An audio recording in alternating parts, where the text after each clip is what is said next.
March of 1884 came with a cold that refused to leave, the last snow clinging to the shadows the same way grief clung to the heart. On the edge of San Pedro Valley, where dry hills rolled into sunburned prairie, a crooked house leaned toward the west as if it was too tired to keep standing. The land around it was quiet and worn, shaped by wind and loss. Inside that house, silence carried weight. Only the low crackle of the fire and the shallow breathing of children broke it.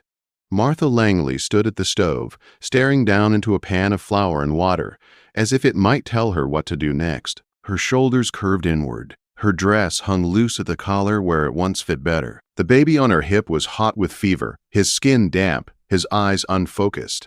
Outside, her oldest boy split wood with sharp, angry swings. He was 12 and already carried the kind of rage that grief leaves behind.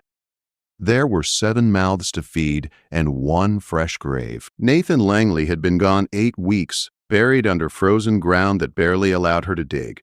Pneumonia took him fast, too fast for goodbyes or settling debts. Since then, the cows had grown thin and weak. One died slow the week before. The last horse limped and carried a cloudy eye. There was no feed left worth measuring, no man to trade with. No neighbor close enough to call on without leaving the children alone. The wind scratched at the windows like it wanted inside. Martha turned and set the skillet on the table. It was only half full. The twins looked up at her with wide eyes. No one asked if there was more. They already knew. She poured herself coffee, boiled thin and black, tasting like mud. Her hand shook, and the mug clinked hard against the tin plate. She stared down at her fingers, cracked skin. Deep cuts, one nail torn clean off. She did not remember when it happened.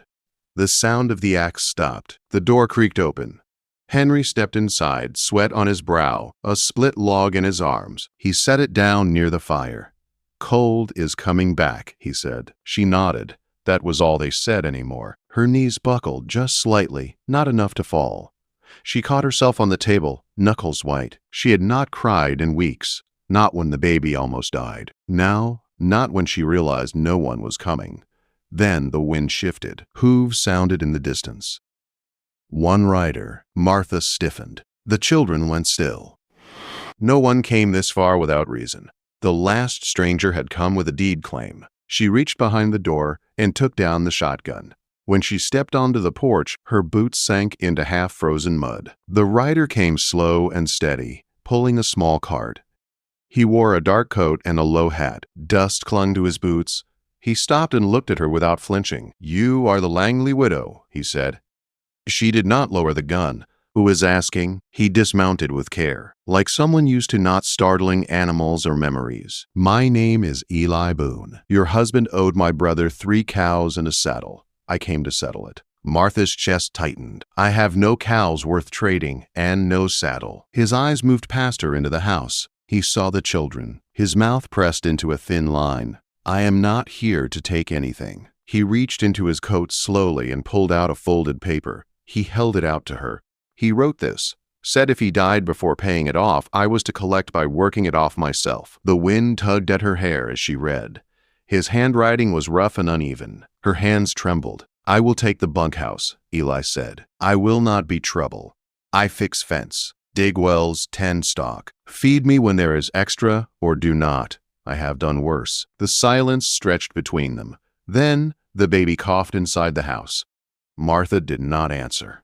She stepped back and let the door hang open. The bunkhouse had not been used in years. It leaned like the main house, its back wall half gone where weather had eaten through. Eli stood in the doorway and looked it over.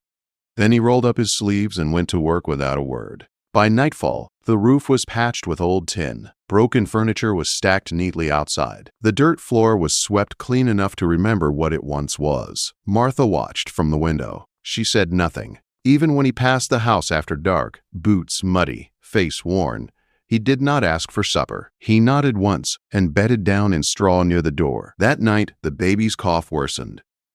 Martha sat beside the crib with a damp cloth on his forehead. Her eyes burned from staying open too long. Henry stood nearby, useless and quiet. Somewhere near midnight, she heard a low whistle from the porch, a slow tune, soft, like a memory being traced. For one brief moment, her body remembered rest.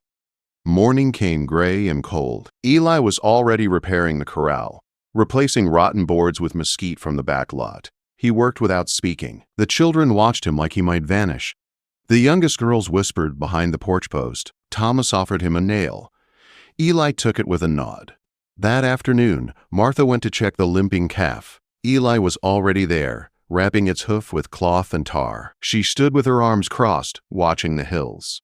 "She will pull through," he said. "Just needs rest." She did not answer. Later, he spoke again, telling her about Kansas, about losing his father, about drifting after the war. She listened without turning fully toward him. "Everybody came back different," she said. He nodded, "some more than others." That night, she handed him a biscuit and half a strip of bacon. He took it like it mattered. "Thank you," he said. Days passed. He taught Henry how to brace a fence post. By the end of the week, the baby's fever broke. Martha cried alone in the pantry, her fist pressed to her mouth. Eli kept his distance. He fixed the pump. He hauled a goat from a ravine. He never asked for more than he was given.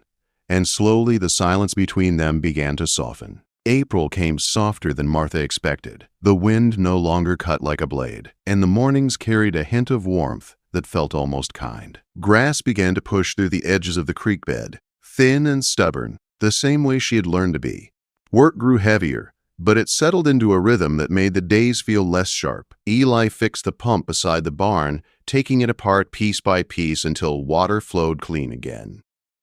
The children brought him tools without being asked. When Thomas tripped and tore his knee on a rusted nail, it was Eli who cleaned the blood away and tied a fresh bandage, his hands steady and gentle. Martha saw everything, even when she pretended not to. She noticed how he moved quietly around the little ones, how he stepped back when she needed space, and how he was always there when something needed lifting or mending. One afternoon, Henry came back from the creek with half a dozen fish. Martha cooked without the tight knot in her stomach for the first time in weeks. They ate on the porch as the sun dipped low, the air smelly of sage and fire smoke. The twins leaned against each other, already half asleep. Even Eli stayed, his plate resting on his knees. When Martha stood to clear the dishes, he rose first. "I will take care of it," he said. She really looked at him then. His hair was dark but graying at the temples. A jagged scar marked his chin. His face carried lines cut deep by sun and years. "You do not owe us this," she said. He washed his hands in the basin. "Your husband saved my brother's leg once. We do not forget things like that." She wanted to believe that was all of it, but something told her there was more. A few days later, she found him standing at Nathan's grave. His hat was off, his head bowed. "You did not know him," she said. "No," Eli answered. "But I can still say thank you," she told him. Nathan was not perfect, that he left debts and words unsaid. Eli listened without judgment. "We all leave things undone," he said. She asked if he had a family. His eyes drifted to the hills. He spoke of a wife lost to time and war, of coming back too late. "Drifting is a kind of dying," Martha said. He nodded. "It is." That night, she invited him inside as a storm rolled in. Rain pressed against the roof, steady and loud. The children slept close together. Martha sewed by lamplight while Eli stood unsure near the door. "You are not a ghost," she said. "You can sit." They talked quietly. He told her she carried too much alone. She admitted that some days she felt buried already. When she said she did not want a man to rescue her, he told her he did not run anymore. The silence between them was no longer heavy. Spring moved forward. Townfolk began to notice. A woman rode up with beans and sharp looks, whispering about gossip. Martha shut it down with calm words, but the splinter remained. That evening, she told Eli people were talking. "I can sleep in the barn again," he said. "It is not that," she replied. "I buried my husband less than a year ago. I cannot sort through someone else's heart yet." "I am not asking," he said. "I am just here, unless you tell me not to be." "Why stay?" she asked, her voice breaking. "Because this is the first place I have slept without reaching for my gun." The words landed deep. She laughed once, surprised.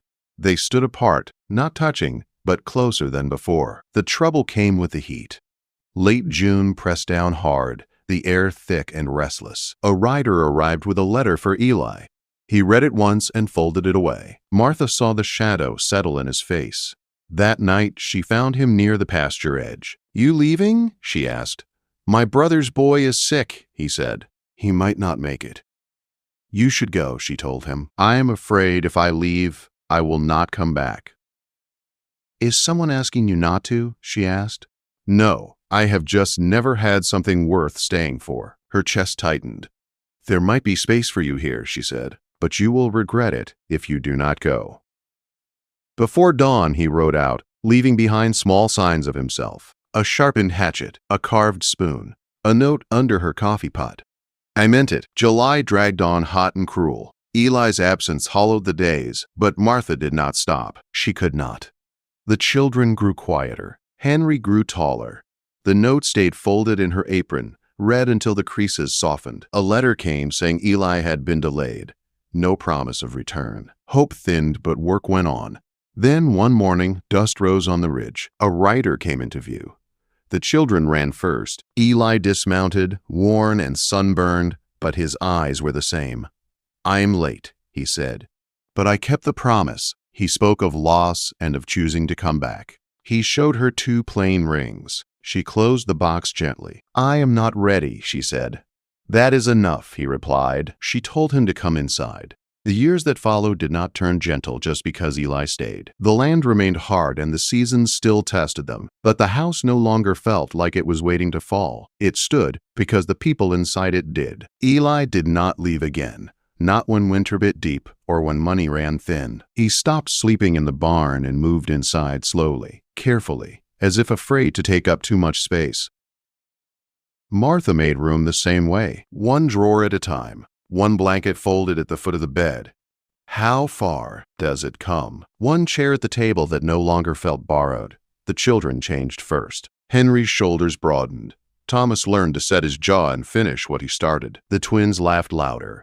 Ruth followed Eli everywhere, asking questions until he finally built her a swing from an old tree limb and a length of rope. When the baby took his first steps, it was Eli who caught him before he fell. His laugh low and surprised, like a man discovering something he never thought he would hold. They never spoke of marriage at first. Grief does not move in straight lines. And Martha still carried Nathan in the way she folded his old shirts and in the way she paused at his grave on quiet mornings. Eli never rushed her. He worked. He stayed. He listened when she needed silence more than words. One spring morning, after the planting was done and the ground smelled rich with promise, Martha took the small carved box down from the shelf. She held it for a long moment before handing it to Eli. "We have waited long enough," she said. He did not smile. He simply took the smaller ring and slid it onto her finger with care, like it had always belonged there. There was no church, no lace, no gathering, just the land, the house, and the children watching from the porch.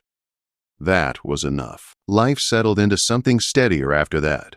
Evenings were spent on the porch, the air cooling as the sun sank behind the hills. Martha rested her feet in Eli's lap while he rubbed the ache from her ankles, with hands still rough from work but gentle in their purpose. She still missed Nathan. That never left. But the grief no longer swallowed the room. It shared the space now. Eli spoke little of his past. Once, years later, he told Henry about the war, about Arkansas, about the boy he could not save and the woman who did not wait. Henry listened the way sons do when they understand, without needing more. After that, the past stayed where it was, no longer chasing him. When Martha fell sick one winter, nothing serious but enough to leave her weak, Eli kept the fire burning through the night. He fed her broth a spoon at a time and sat beside her bed, listening to her breathe. "You came back," she whispered once. "I always would," he said. By then they had planted peach trees near the barn and built a new shed with wood cut from their own land. A second daughter came against all odds, loud and strong, filling the house with a new kind of noise. They were never rich. They were often tired, but there was always enough. In the back pasture, near the edge of the wheat, 2 markers stood side by side, one for Nathan, one for Eli's nephew. Some evenings Martha walked there alone. Other times, Eli walked with her. They did not speak much. They did not need to. The wind still crossed the plains the way it always had, rough and restless, but it no longer howled through empty rooms. One spring morning, While the children laughed in the creek and the sun rose wide and slow behind the hills, Martha stood in the doorway with Eli beside her. She took his hand and leaned her head against his shoulder. "We made it," she said. "We are making it," he answered. Together they watched the day